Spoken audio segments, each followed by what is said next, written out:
இளையராஜா பெண் குரலில் பாடிய பாட்டு எது தெரியுமா? அதுவும் ஒரு கம்யூனிஸ்ட் மேடையில். ஒத்த ரூபா தாரேன். இந்த பாட்டுக்கு பின்னாடி இவ்வளவு பெரிய அரசியல் ஃபிளாஷ்பேக் இருக்கான்னு தெரிஞ்சா ஷாக் ஆயிடுவீங்க.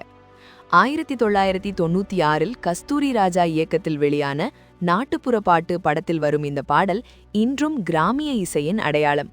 ஆனால் இதன் மெட்டு இளையராஜாவின் சிறுவயது அரசியல் பிரச்சாரத்தில் பிறந்தது.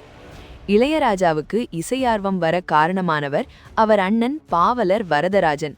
கம்யூனிஸ்ட் கொள்கையில் பற்று கொண்ட பாவலர் மேடைகளில் பிரச்சார பாடல்களை பாடுவார்.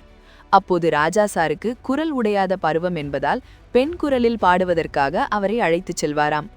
காங்கிரஸ் கட்சியின் மாடு சின்னத்தை நையாண்டி செய்து ஒத்த ரூபா தாரேன் மாட்ட பார்த்து ஓட்டு போடே என்று பாவலர் பாட, அதற்கு பெண் குரலில் இளையராஜா உன் காசும் வேண்டாம் ஊரக்கெடுக்கும் கூட்டம் நீங்கள் என பதிலடி கொடுப்பாராம்.